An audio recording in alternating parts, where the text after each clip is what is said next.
man, there are many different beliefs on how you should prepare, what gearing you should run, and more importantly, what strategies that you should use. In this video, I'm going to give you all of my best Olympic coaching secrets to get you tuned up for your next race indoors. Let's talk about it.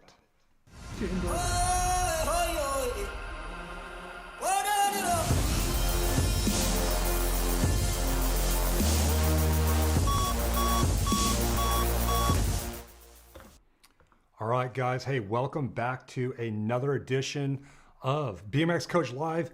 I am your host, three-time Olympic coach Greg Romero, coming to you live from San Diego. I was just live a moment ago. I don't know what happened. The stream, it locked up.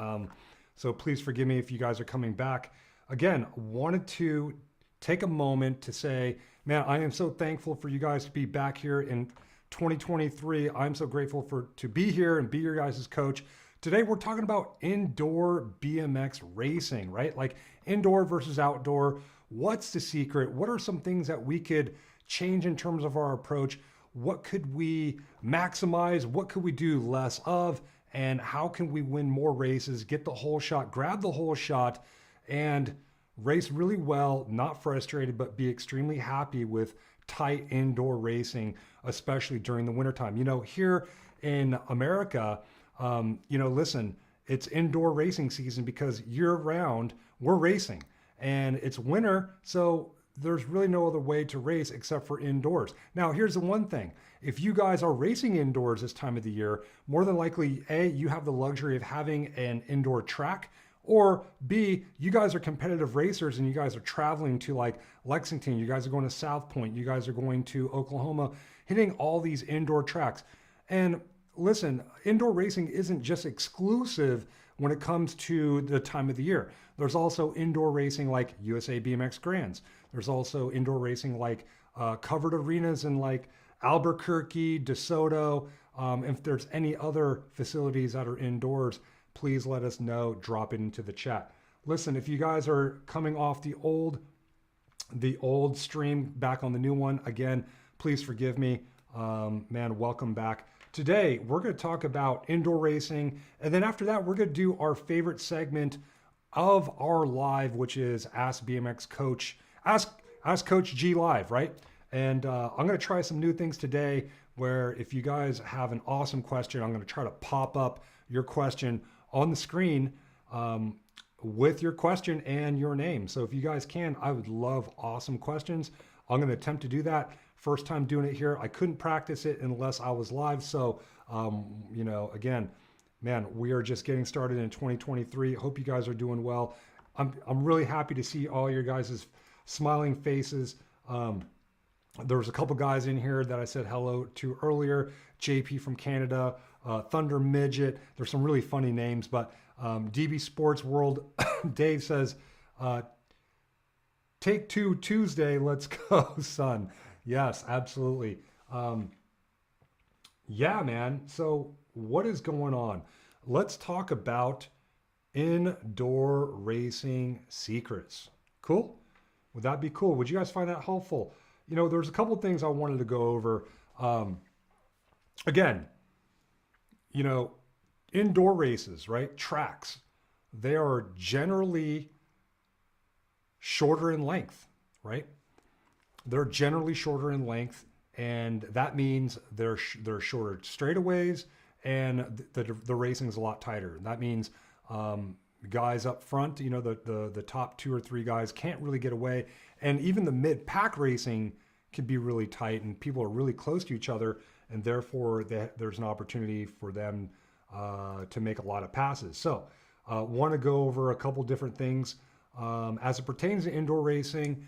Talking about strategy, really talking about strategy, and then talking about equipment. So we'll talk about gearing. We'll talk about that in a moment. And then we'll talk about training and how to prepare and how some of my Olympic athletes definitely prepare for tight indoor racing. One of a couple things I wanted to talk about here are, number one, the gate. It's still an 8-man gate. The width of the gate doesn't change. It's still the same. However, first straight widths as you go down the first straight may taper off a lot sooner than, say, a wide outdoor track like the one here in Chula Vista or Oldsmar or Rockford, right? Like a lot of these straightaways stay wide all the way to the first turn for the most part. For the most part, they actually do taper off a little bit, but indoor racing, it really tapers off. So there's a big emphasis in terms of getting the whole shot, right? So let's talk about a few things. That said, you could definitely want to consider ramping up for straight power and really putting all your eggs into that basket, because man, the races are over with right off the hop. Once you get the whole shot in the first turn, it's really hard to pass. It's really hard to go from mid-pack and break into the top three, especially. I don't want you to think that because you're not getting the whole shot, if you're racing at the front, tops 1, 2, and 3 positions, you have an opportunity to win still. We've seen a lot of what we call 2-for-1s, right? Where the first place guy and the second place guy take each other out, or there's some action where they kind of pin each other up high in the first turn, or any turn really for that matter, and the guy in third place swipes them both, right? 2-for-1. So there's a lot of that going on when it comes to indoor racing. It's very tight.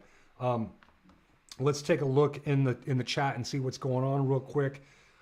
Basic BMX says, "Sup, Coach G." Ozark Charlie says, "Hey, what do you think, Coach? Carbon or aluminum?" We'll get to that. Let's see what else. Basic BMX says, "Getting a good gate and getting that extra pedal is crucial indoors." Very, very good point, and we'll go over some of those things here in a moment. Things to look out for indoor, right? A couple things I wanted to emphasize here. Again, grabbing the whole shot, excuse me, increases your chances to win. Also, grabbing the whole shot's very important because, again, it takes a lot of time it's hard to make up ground from mid-pack because the race is over with really quickly. And it's hard for the guys up front. It may be hard for the guys up front to pull away. So getting the whole shot doesn't guarantee that you're going to win either, because the racing's already tight, and that guy in second or third, they're right on and hot on your heels. So there's a couple things I want to talk about. One thing that I've noticed with indoor racing, and including, racing myself and coaching others, the turns are tighter.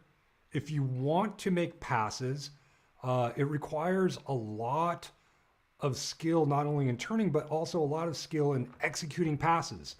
So what does that mean? Number one, I think it's really important for you guys before an indoor race to practice your figure 8 turns. If you guys go on the channel somewhere around here, we talk about figure 8 turns. Practice flat ground figure 8 turns. If you could practice and keep your momentum and hold traction on flat ground, certainly you're going to be able to do it on a bank turn. But indoor racing, the turns are even tighter. So you're forced to take tighter radius corners, right? So you got to be able to have that skill, that knowledge of taking tighter radiuses, especially if you're going to try to execute a pass. Listen, anyone could be aggressive, but if you could be aggressive and execute, that's a whole nother level. And that's the way I guys want you to think. I don't want you to just go for a pass that's not going to work. That's a waste of everyone's time, right? That's a disrespect to your talent. You might as well just finish. I mean, there's some of you guys, and I'm not going to knock you guys for saying, you know what, second is last place. If I'm in second, I'm going for first, or I'm getting last. Fine, that's fair. That's cool. But listen, if you're going for points, if you're a pro and you're going for cash money, second's a lot better than eighth. And so, and I would say that it's a lot better for you guys to practice making passes, executing, and staying on course and finishing the pass without crashing. That's the problem with indoor racing, is that a lot of people make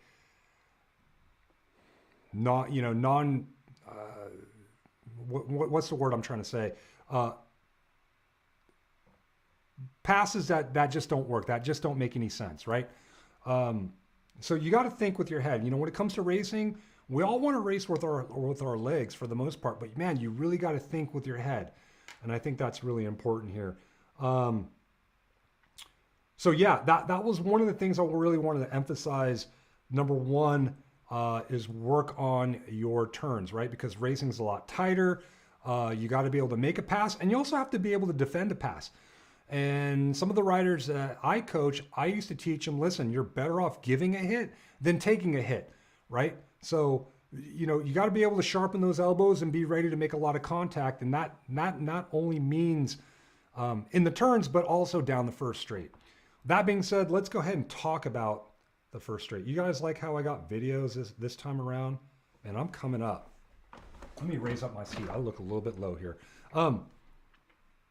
Yeah, man. So when it comes to the first straight, you know, again, first straight is typically shorter. The gate, also the hill, may be lower than your outdoor track, right? Than your average outdoor track. So power demands are going to increase, meaning the demand to overcome inertia increases. Again, inertia is the ability to overcome a stationary object, right?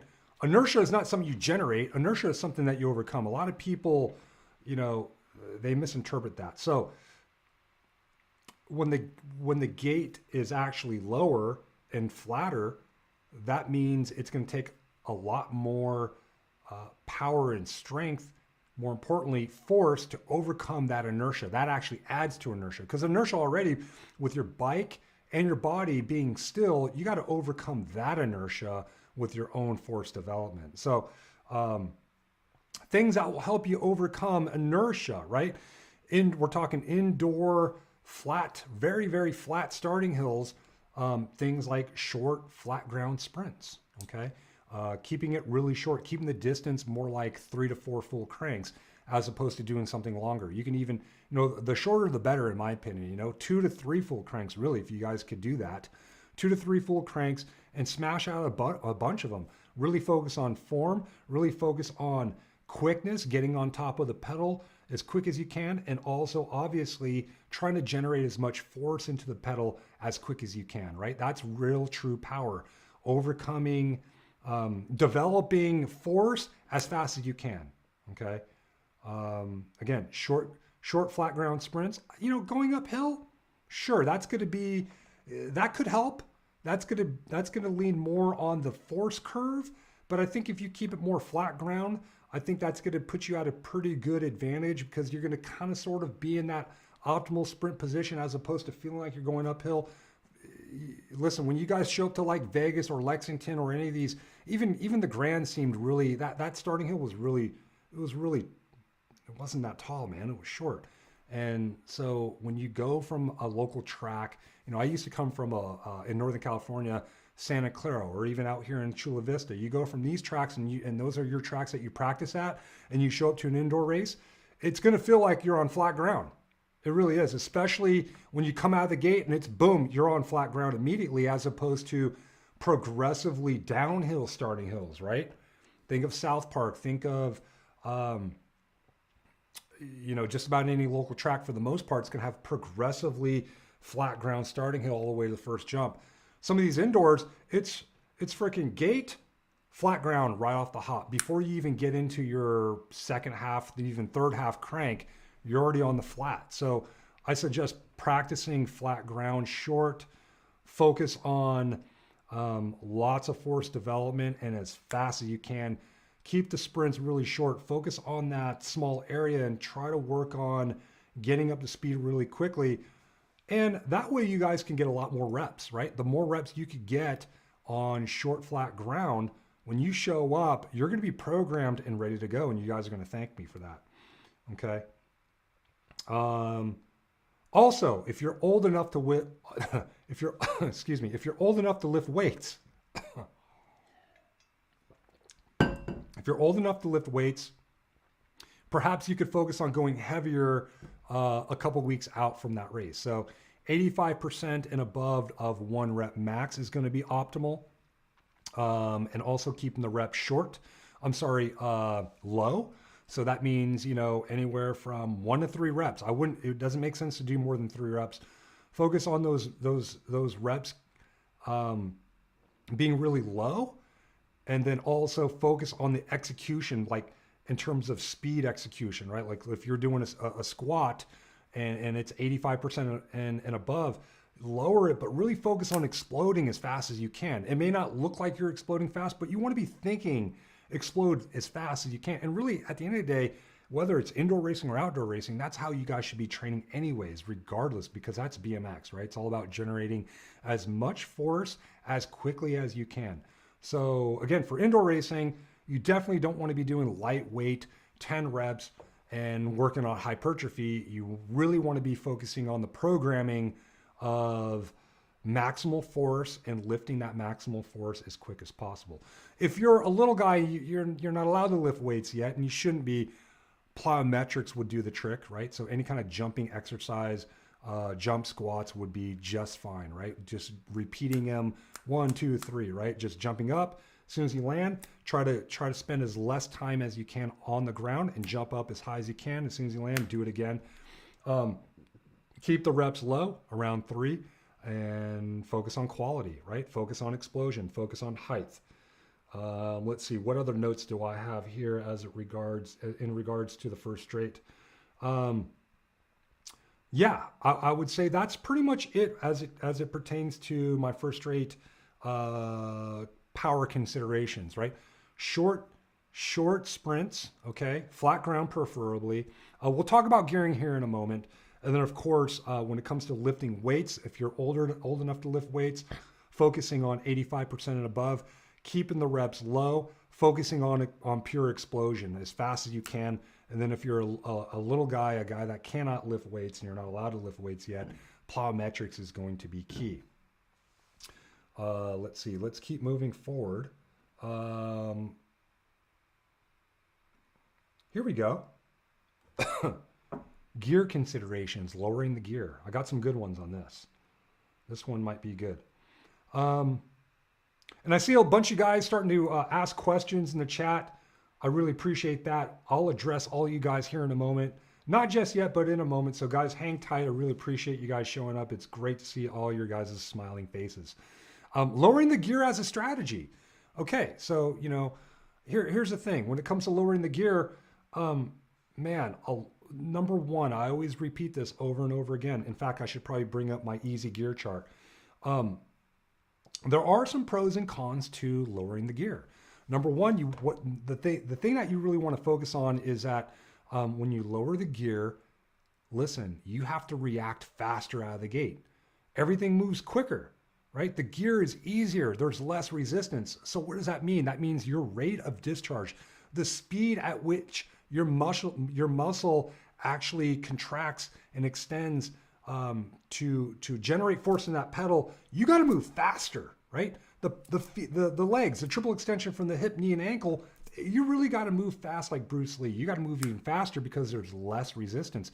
And that's one of the mistakes that people make, changing the gear at the day of the race. They change the gear and it's like, oh, it didn't really do anything. It feels awkward. It feels too easy. And it's like, yeah, man, that's because you haven't really imposed the demand of an easy gear. So how can we impose a demand? Sometimes if you change the gear at the race, it might take you a couple gates. It might take you a few sprints to get used to the rate of discharge demand, the velocity because listen, when you're on a harder gear, you've adapted perfectly from a neurological standpoint. That means your body knows exactly how much power, how much force, and how much speed and how much velocity that it needs to discharge to get your optimal gait and to accelerate perfectly all the way to the first jump, the way that you're programmed, the way you're trained to do so, right? Like people think that, I'm going to lower the gear and just go faster. No, man, like it's going to be hard. Your body's not used to that, right? Your body's not used to pedaling faster. So how are you going to be faster if you're not used to pedaling faster? And that's one of the biggest mistakes that people make by throwing on the easier gear. Again, here we go, going down a tooth. Easier feeling, more higher end leg speed required to go the same speed. Now, I don't know if that's really a pro. I don't know why I have that. But again, more rate of discharge to get on top of the gear and get going out of the gate compared to the gear that you came off of. Everything must move faster, reaction and power. And then of course, it makes the rear end longer, harder for the front end to come up. Again, that's really true if you go from like a 44 to a 43. Sometimes you could probably make the gear easier by changing the front chain ring and the rear cog, and there's a bunch of math that you guys can do to achieve that effect. But yeah, man, one of the things, there was only like one race where personally, out of the many races where I've actually lowered my gear for a tight indoor race where it actually felt good. I would say most of the time, my normal race gear that I show up with, that's the one I'm going to run for the most part. But every time that I've changed the gear, it didn't necessarily feel better. However, there was a couple times where it did. Number one, there was a race in Wichita, Kansas, where I rode my race gear on Friday, practice day, and it just felt like crap. So I just said, screw it. I took a leap of faith and threw on the 43, went one tooth lower, and I just stayed with it. I said, you know what? I'm going to stick with this gear. This is going to be the gear. And mentally, my body responded by saying, this is the gear. And really, it was one of those tracks where, indoor track, where the starting hill was literally about this tall, and the second half crank out of the gate was flat right off the hop.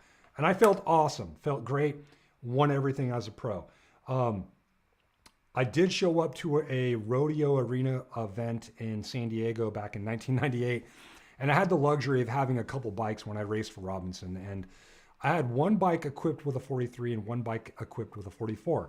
And during practice, I had one of my team managers hold one of the bikes for me, and I would go out, do some gates with the 44 16 configuration, and our practice was long enough and it wasn't crowded to the point where I couldn't, practice another bike. So instead of making a gear change, I just had two bikes that were set up identically the same. That was, dude, that's the shit when you're sponsored, right? You can have multiple bikes. Anyway, so I would go from the 44 to the 43, do some gates with the 43, do some gates with the 44, and I tell you what, the performance didn't change. I wasn't any faster. I wasn't any slower. So what I did was I just went ahead and went with the 43 because the first straight was so short. And I just figured, you know what, like, why am I going to struggle down this short first straightaway with a normal race gear? I might as well race the easier gear. And that worked out as well. And I think I got second in AA Pro, or otherwise known as Elite Pro today.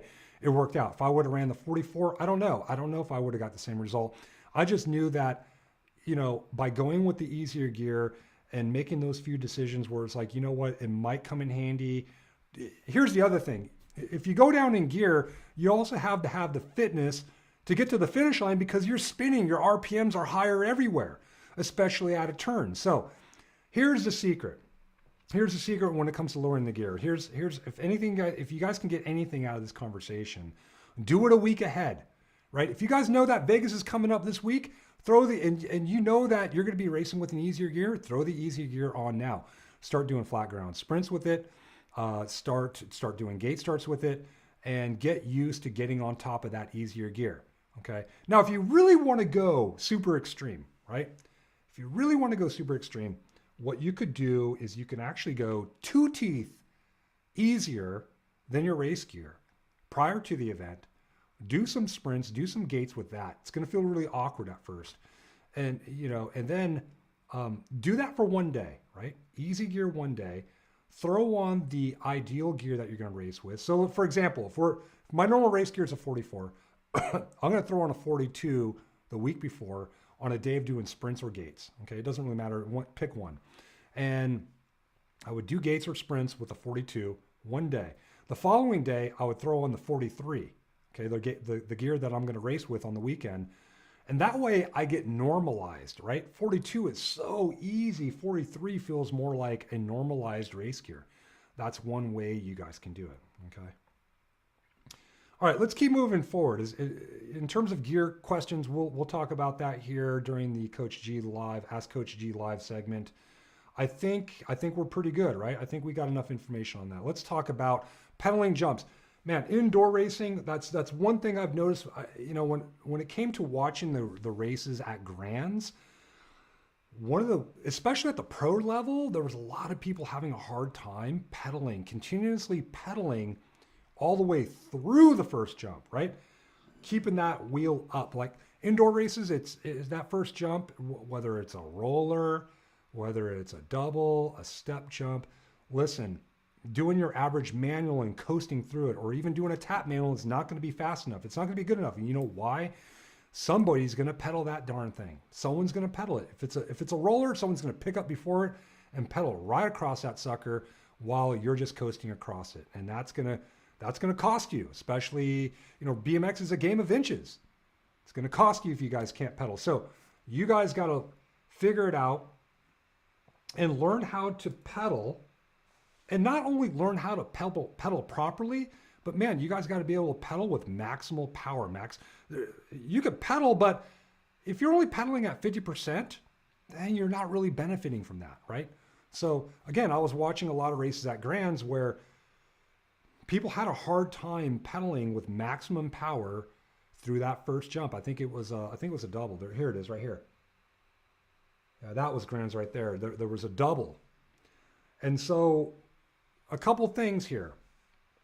How can you work on that? Because again, the first straight is so short that when you get to the jump, when you get to that first jump, you're still accelerating. You're not even close to being maximal speed. Like outdoor, you might be at maximum acceleration, but even after that, there's even more to accelerate. But that's a different part of the race, because once you hit the backside of that first jump, you're generating even more speed. And you're in an area where you're reaching your maximum blade cadence. Okay, but that's not necessarily acceleration. That's more just keeping up with the gearing. Most people, I shouldn't say most, but most older guys can accelerate and be at their full acceleration by the time they get to the first jump, which is, on an outdoor track, typically around 100 feet, right? 90 feet, that's like 6 full cranks, right? But in the case of like Vegas, that first jump's going to show up within 3 full cranks, and you're not even close to remotely done accelerating. So what can we do? Well, one thing that we can do is simply practice at home. What you could do, practice picking up and pedaling in a wheelie with your front end picked up, but trying to accelerate and put maximal force while the front end is up, right? While the front end is up. Okay, so that's going to be key for you to get used to that feeling. You want to keep that core taut, and you don't want to be leaned back too far, but you definitely want to feel like you're still on top of the pedal, still on top of the gear, putting in 100% maximal effort into that stroke. For little guys, not too hard for you guys to do. Pretty easy for you guys to do. I would say the only thing that little guys need to look out for is that when you guys hit the jumps, keep both the front and the rear wheel down on the ground the whole time, and really focus on getting maximal effort strokes all the way through, and even through the transitions. I would say for the most part, a lot of you guys are lucky enough. It's no disrespect, but you guys are going slow enough to where it's not going to affect you if you're pedaling through the transitions. Older guys, we're going to have to use a tap manual. I'm sorry, we're going to have to use a manual and pedal through it, right? The tap manual option is just not going to be there for you guys. So the key is you guys got to find a jump at your local track. Could be the first jump, but if you guys are used to tap manually that jump, maybe you guys just roll off the gate and just practice practice approaching that first jump at 50%, right? Go half speed and then practice pedaling at full speed. Okay. You guys got to practice this and get used to it. There was a guy that I used to race, a guy by the name of Dale Holmes. And when he raced in England, he said that it was windy all the time. So he practiced on pedaling instead of jumping. He pedaled all the jumps, and he was really, really good. He wasn't really good at like his acceleration to the first jump. I would say, no disrespect. The guy's got world titles, but he was just above average in terms of his maximal power acceleration to the first jump. But darn freaking good. Probably A+ grade in terms of his ability to apply maximum power over jumps pedaling, and he would just blow by people. He would be able to get like a half a bike length on people, and that was really awesome. What else in terms of jumps? If you guys can't find a jump that you could pedal down your first straight, then go find one somewhere else on the track. The second straight, third straight, last turn. Practice pedaling the jumps, please. You guys got to do it. All right. So I think that's about it. What we're going to do is we're going to do a quick break. I'm going to scan through some of the questions. We're going to do an Ask Coach G live. Man, I'm too excited. I'm like stuttering my words. I'm so darn excited. I'll see you guys back in a minute. Hey guys, I have a question. What would it do for you if you could enhance your power out of the gate, enhance your sprint speed down the first straight, enhance your skills, enhance your mental performance mind state? What would that do for your racing or your kids' racing? If you're seeing the value of enhancing your BMX performance, consider joining the community of BMX Training Pro and get the same access my Olympic athletes have enjoyed, as well as thousands of BMXers all over the world. Some members use the access to improve their gate start techniques. Some also use the access to keep them motivated to train, and you'll find your reason when you gain access and join BMX Training Pro today.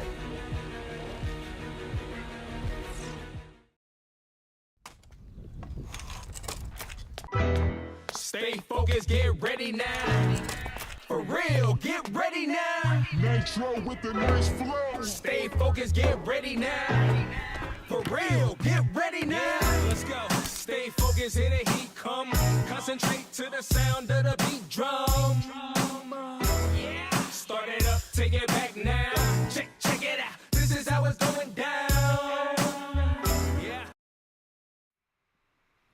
All right, guys. Hey, listen, trying out some new things here. Able to get some comments posted up here. Can you guys see that? It's pretty cool, man. So if you guys got a good question, you guys are going to get shout out here.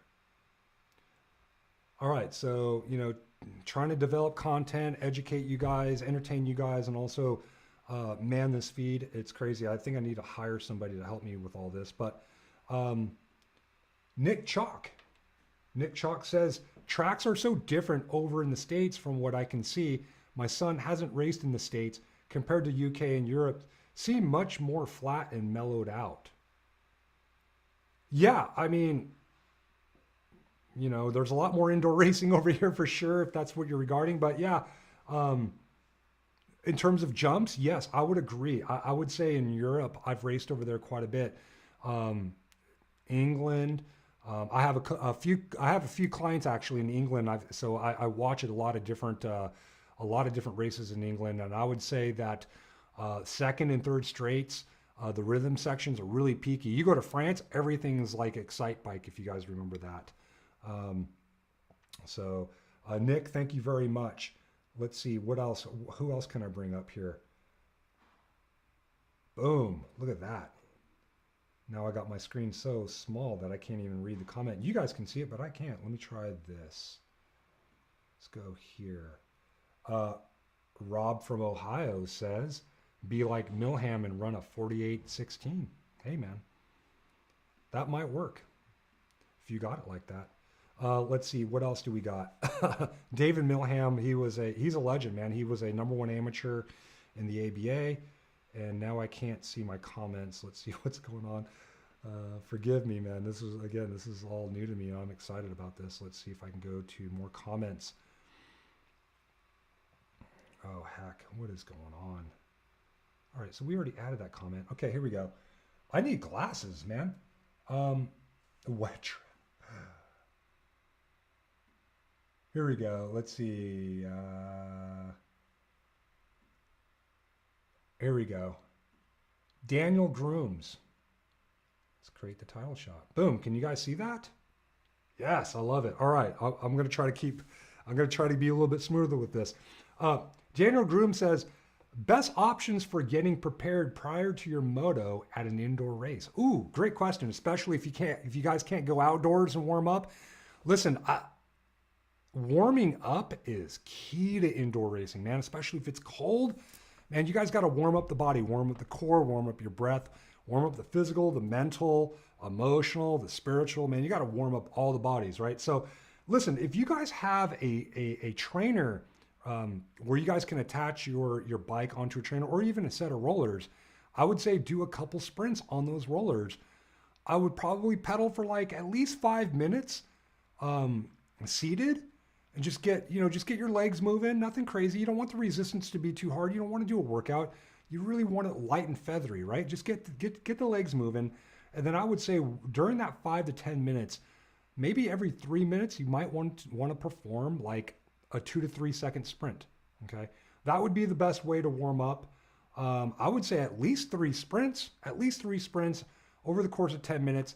Some people, maybe they only need 1 or 2. Some people might need a little bit longer. I don't know. It just depends on the situation, right? Like if it's the middle of the day, getting ready for a semi, listen, there's no such thing, especially in single elimination racing, whether it's the last moto, the semi, or the final, right? The main event. It's better to be over warmed up than not warmed up enough. I can't tell you how many times I've gotten 5th in the semi. I can't tell you how many times I've gotten dead last in the final main event. And it's like immediately after I cross that finish line, I'm like, man, I want to do that race over again, especially if it's a semi. So, but definitely short sprints would be fine. Okay. I don't want you guys to do a workout, but I definitely think it's beneficial for you guys to specifically get warmed up. All right. What other questions do we have? I want good questions, man. Good questions will get. Here we go, Jason Chang. Jason says he loves the traffic and unconventional lines being in places most don't expect. He's referring to indoor races, right? Like there's a lot of stuff going on with indoor races, right? Like if I were to bring, let's see if I can bring this up. Let me change some things around. Let me blow this up a little bit. But here you go. You guys can still hear me, but I mean, indoor racing, look at that. There's 3 people going in the first turn right there, right? Like there's all kinds of different lines. Boom, quick pass being made right there. Lots of stuff happening, people crashing. Yeah, I don't disagree, man. There's a lot more crazier stuff going on with indoor racing, right? A lot more cutting off, a lot more aggressiveness. I agree, Jason. It's a lot of fun. Cool, man. I'm feeling really comfortable with this now. All right, so we got a different, here we go. We got a question here. Boom, did that pop up? Yes, it did. Starting to be a nerd with this. Jake Jensen says, would you prioritize gym strength training or track work during the off season? Man, I thought we were talking about indoor training. Okay, well, indoor racing rather.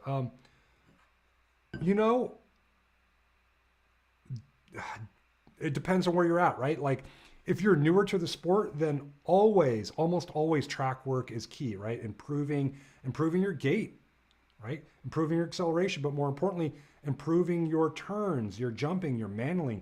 The more that you guys can work on your skills on the track, right? The more confidence you're going to have, right? And so once you've reached that point though, Jake, then I would say, you reach a competence of like, mastery or even conscious competence, right? There's 4 levels to learning, right? Number 1, unconscious incompetence, conscious incompetence, and then boom, you move into competence, which is conscious competence, and then unconscious competence, right?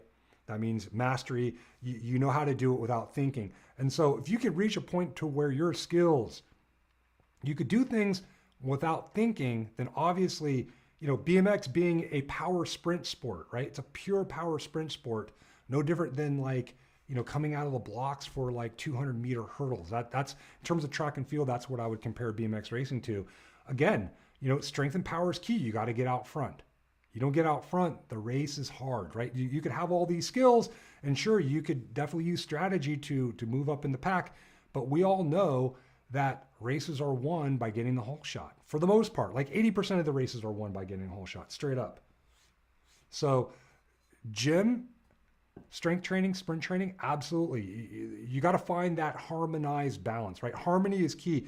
You have to have, yes. So yes, the answer is yes. Gym strength, definitely. If you're like an intermediate, if you could find time, it's winter time, right? If you're in Australia, it's not the off season. It's it's summer down there, so you guys can ride the track. But if you live in California and it's, January to April, man, you're already racing already, right? Right now we're experiencing a lot of rain, but you're racing. So, great question, man. Thank you so much. I really appreciate you, Jake. It's good to see you again. Hope you're having a great new year, my man. Let's see. Let's go to some other different questions. Nathan says, what should I do to stop getting nervous in staging? Man, you just have to stop. I'm kidding. I'm glad you asked that, Nathan. That's such a great question. First off, we have to understand what nervousness is. One of the things that people get confused on is that they don't understand, rather, is that nervousness is the same physiology as being excited. So basically, you just need to reframe that nervousness. You got to make that nervousness work for you, and just start by practicing. You know what? I'm nervous, but you know what? I'm excited, right? There's nothing wrong with being excited. Nervousness is just also really by default, you're getting into fight or flight mode, right? You're about to fight, right? Like our human brains, fight or flight, we're trained to be naked and afraid, right? Neanderthal, we're trained to run from animals that are trying to hunt us down and kill us, right? Outrun lions. Okay, so it's a natural reaction for us to get into that fight or flight mode, okay? But you want to get it to a point where it's working for you, not against you. In other words, you're up for the task of getting out of the gate and being aggressive and getting the outcome that you want, as opposed to like, you know what? I'm so nervous. I'm scared. I don't want to get cut off. I don't want to get hurt. I don't want to lose. I don't want to get motoed. Did you notice I said a bunch of don'ts? Okay, if you focus on what you don't want, it's going to happen. So reframe it to where nervousness just means you're excited and you're up for the task, and also focus on the outcome that you want. You're excited to get that outcome. You're excited to get out of the gate, kick some ass, cut someone off, and take the first straight, grab the whole shot, and grab the win. Okay? Too easy. What other questions do we have? What track is good lower gear? Yeah, that's a great one. Wet track. But if you're indoors, is the track wet? unless they built that track out of wet dirt, then you're screwed, because all that humidity is trapped in the building. The track never dries out. Have you guys ever raced on one of those tracks? Oh, it's the worst. If you're a heavy guy like me, racing in the mud, racing in soggy dirt, it doesn't matter how strong you are. It just weighs you down. Great. I love it. What other questions do we have? Let's keep them coming.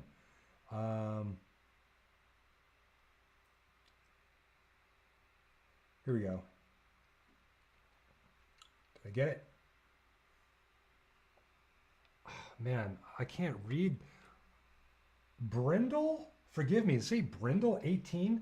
Since there's snow outside, how can I train for an indoor race? We have no indoor track here to practice at in the winter. I know it's tough. Listen, you're right. You're very limited, right? So you got to get creative. And a couple things that you could do is, listen, if you can't work on your skills, there's snow outside, then you're going to have to opt for indoor training. Putting your bike on rollers, doing sprints on a stationary bike. Like, first and foremost, you got to be sprinting. That's first and foremost. You got to be sprinting. So whether your bike's on a trainer, whether you got your bike on rollers, or you don't have any of that and you only have a stationary bike, you got to work on accelerating, right? Work on those quick accelerations. And the other thing that you want to work on, if you can, is your strength work, right? So now, if you're older, strength training, get in the gym, work on races coming up, work on your maximum force development, work on plyometrics. Now, if it's snowing outside, one of the other things that you can do is find a place where you can ride your bike in a covered parking lot. Sometimes that's very tough because security will always get the best of us. So what can you do in an indoor covered parking lot. It's cold out. You got to wear a bunch of gear, I know. You can work on your sprints. You can work on your acceleration. You can work on flat ground figure 8 turns, right? You can work on your bunny hops. You can work on your manuals, okay? So work on as many street skills possible that are applicable, and that way you're not completely out of touch when you get to the race, right? You're not completely out of touch with your bike and acceleration and general handling skills. Thank you very much, Brindle18, for that. The community appreciates you. What other questions do we have? Here we go. Here's a funny one.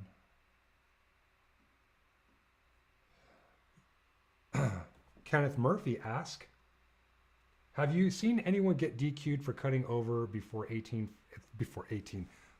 30-foot line? Wake up, Greg. No, me personally, I'm not in the pro class. It's rare. I think the gate starter has to see it, and sometimes he doesn't. Sometimes he just doesn't have the best angle on it. So, I when it's drastic, right? Like you'll see it in like younger classes where parents will tell their kids, move over, right? Like go from like lane 8 to lane 1 right off the hop and angle your bike coming out of the gate. Those are obvious, and sometimes those will get DQ'd. But me personally, I have not seen that. Has anyone else seen that?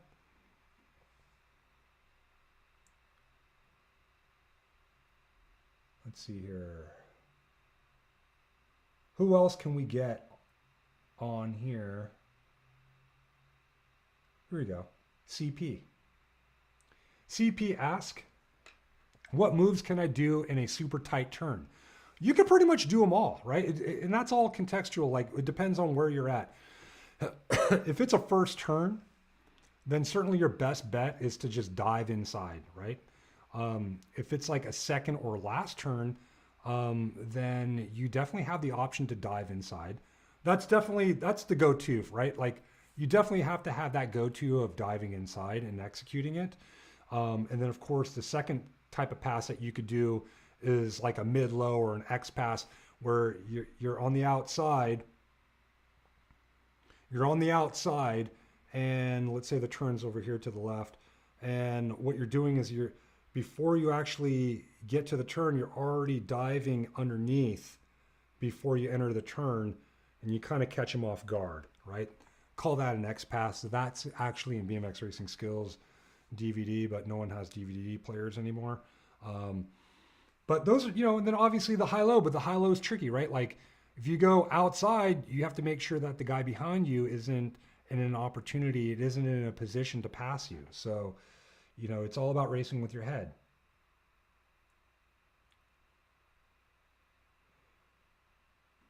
Okay, so here we go. Here's another one. Nathan BMX says, I'm going to come over here to my monitor. He says, hey, so Nathan already had, I already answered a question for you, but you asked another good one. I like this one, Nathan. I like guys that ask good questions. So guys, keep the good questions coming. I'll stick around for another 10 to 15 minutes and then I got to go. I got to eat. I haven't had dinner yet. But Nathan says, hey, I just came in. I'm racing Blue Ridge Nationals and I'm wondering what should my focus be? Be aggressive and be inside into the first turn. Yeah, I would say, generally speaking, whether it's Blue Ridge or if it's the Grands or if it's, South Point in Vegas, it doesn't really matter what race it is. Man, getting over to the inside, being aggressive is the key to BMX racing, right? Like that's whole shot strategy 101. The race is always at the front. The race is always on the inside for the most part. So yeah, I would, depending on where you're at, but for the most part, whether you're in lane 1 through 8 doesn't really matter. The goal should be to be the first to the first turn and get to the inside. I mean, obviously if you're in lane 1, listen, you're already on the inside. But listen, you still have to get out if you're in lane 1, because if you don't, you're getting boxed in. Right? You're getting boxed in. So thank you for the question. Let's go to the top and see if there's anyone that I missed. Hope you guys are doing well. Man, having a great day. It's raining over here today in San Diego. Yeah, Basic BMX had. Okay, let's see. Thunder Midget had something about Vegas, so let's bring that up. Where are you at, man? Where are you at? Here we go. Boom. Thunder Midget asks, or he comments, the one thing that usually always gets me at Vegas with the first straight being so short, I have the wrong foot forward on the first jump. Oh, man. Dude, man, I feel, I understand your pain there, right? I understand your pain. Wrong foot forward. And that's one thing that you should probably practice is maybe practice getting to the first jump with the wrong foot forward and getting that front end up and pedaling right through it, right? Like, I should probably bring up the first straight. Here you go. These videos are better. I'll fix this for you guys. You know, practice approaching the first jump.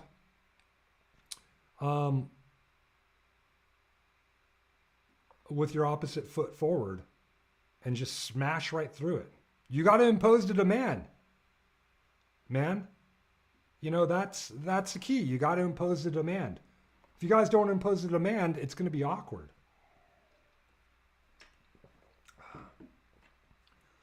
Let's see here. Limited food options. Ooh, we're going to talk nutrition though. All right. Well, what do you got? All right. So, Daniel Groom says, with limited food options available at indoor venues, what are your go-to race day fuel? Ooh, I love that, man. Good job. You know, first and foremost, I think carbohydrates are key. You don't want to go too heavy on protein to where, you know, your stomach requires a lot of energy and a lot of focus on breaking down food. So number one, carbohydrates are key. Now, what kind of carbohydrates? Is it pure sugar? Is it going to be more of a long chain variety like, you know, like rice, bread, or pasta? And I would almost consider bread being kind of in between, right? It's like a pseudo sugar because it breaks down fast. Bread, whether it's, you know, with gluten or without gluten, listen, I like both. I don't discriminate. I'm not gluten intolerant. Bread with like a peanut butter and honey with a little bit of banana in there, that's the perfect fuel, right? Like if you're not allergic to any of that stuff, if you're allergic to peanut butter, go with almond butter.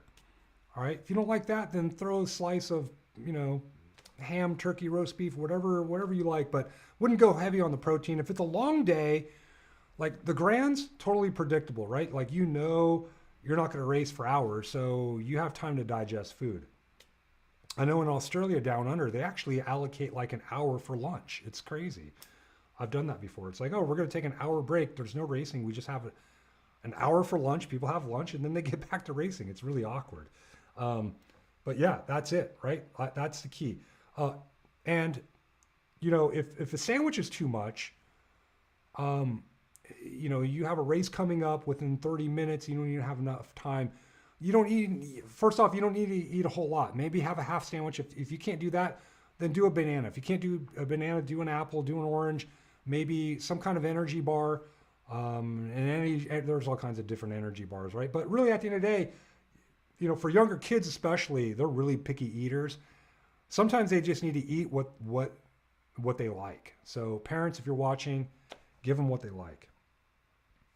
Sometimes. I mean, you know, I'd be careful on like French fries and greasy foods, you know, maybe offer something else, and then maybe the gummy bears might be too much sugar.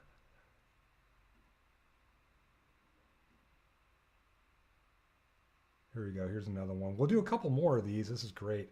Gosh, I can't read that on my screen, so I have to go here.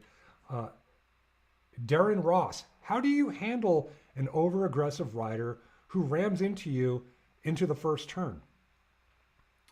That's a great question, right? It just depends. Like if I'm going to presuppose that you're ahead and they have the opportunity to hit you, right? Because listen, you know, if the over-aggressive rider's in front of you, they're not going to hit you unless they decide to cut over on you. But for the most part, what can you do? You got to shut them down, right? So take away their line, slow down their momentum, And really, I think that's all you can do. I used to race over aggressive riders too. There was a guy by the name of John Purse. Some of you guys here who are my age, have been around racing for a while, may know that name, but it's another fellow pro, and he was super aggressive.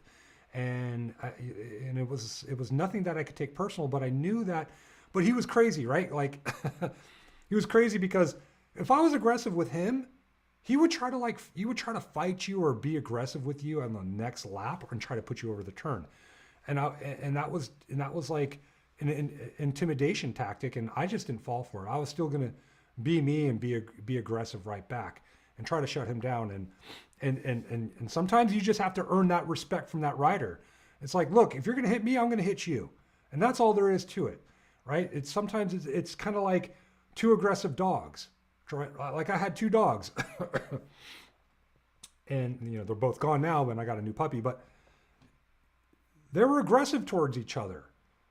What could you do? Sometimes the old school, me living in the old school country, they were like, well, Greg, you're just gonna, sometimes I just let my dogs fight it out and figure it out. And sometimes you're just gonna have to fight back and figure it out, right? And I think that's the key with racing, because a lot of it's psychological. If he knows that he can hit you every time and get away with it, he has your number. You can't let him do that. Sometimes it's okay for you guys to establish boundaries in BMX and say, enough is enough. And so I say, give a hit before you take a hit. And that's something that I used to tell Corbin Sherraw in an effort to be aggressive, right? Because BMX is all about being aggressive. That's the name of the game. That's what you're signing up for. This isn't track and field where there's individual lines and just everyone just kind of like follows around the corner and goes over the hurdle and may the best man win. No, man, it's very strategic in terms of needing to race with your head and your heart and some courage and getting over on the guy and then cutting him off, right? It's like football. You got to block someone, shut someone down, flatten them out, pancake them. Now, listen, I'm not trying to advocate for you guys to hurt somebody. Absolutely not. I'm just trying to share with you that it's important to establish boundaries with the opposition. Let him know that if he tries that, he's going to find out.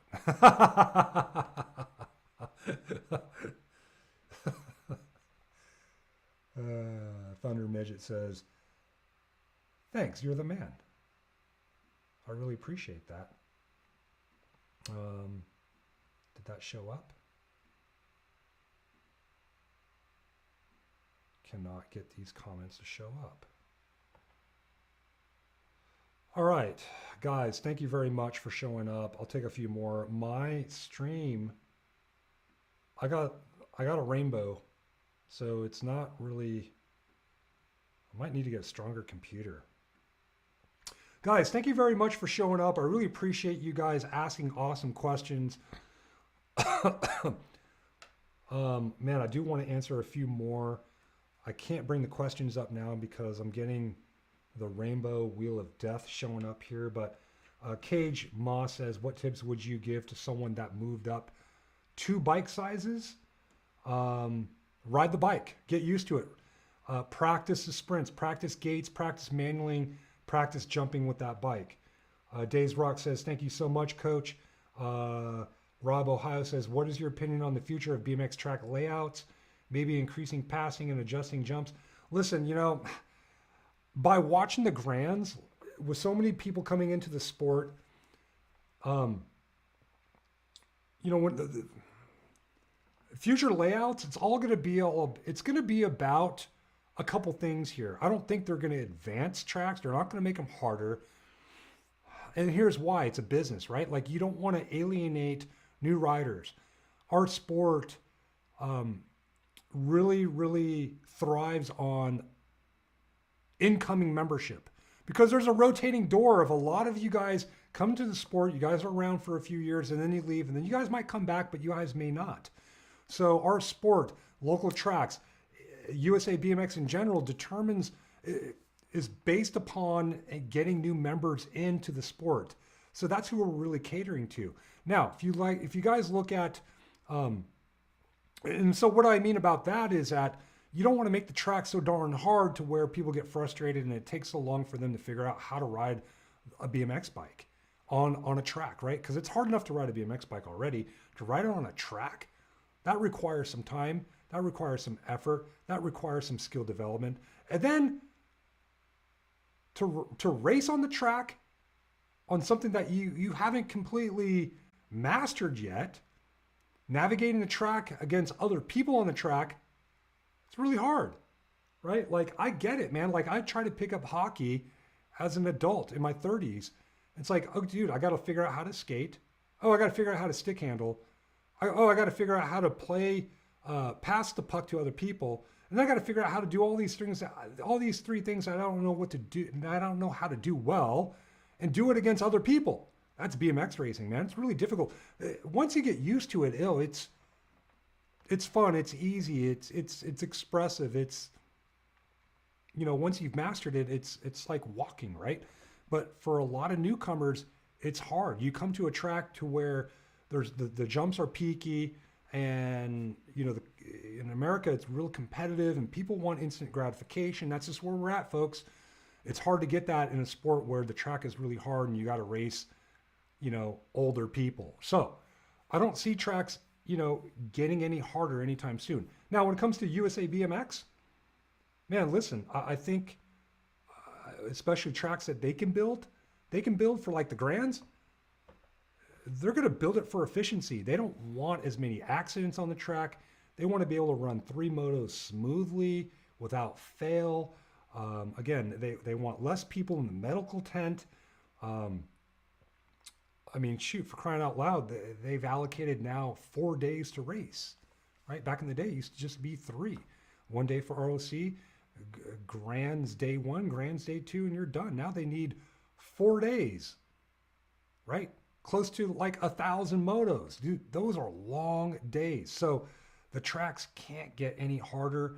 I'm afraid that they're probably going to be, I don't know if they'll get any shorter either, but it's going to be all about efficiency, right? So what does that mean? That means it's going to come down to maximizing your power, right? Maximizing your ability to grab the whole shot, great gates, being effective with your acceleration. That also means pedaling jumps really well, okay?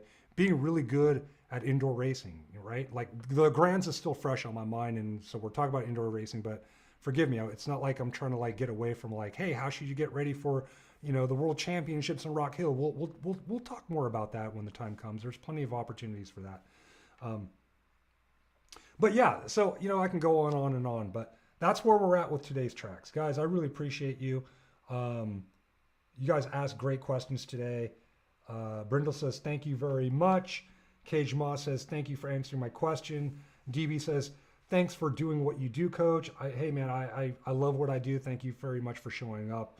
Man, without you guys showing up, it would be really lonely. Brindle says, thank you for the great advice about training in the winter.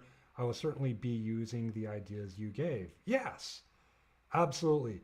Guys, if you guys love what I do, and you guys want more of it, make sure you guys subscribe, leave some comments in the videos, hit the bell notification, all that good stuff. But more importantly, if you listen, I'm opening my doors up. I'm actually going to send an email out, mass email.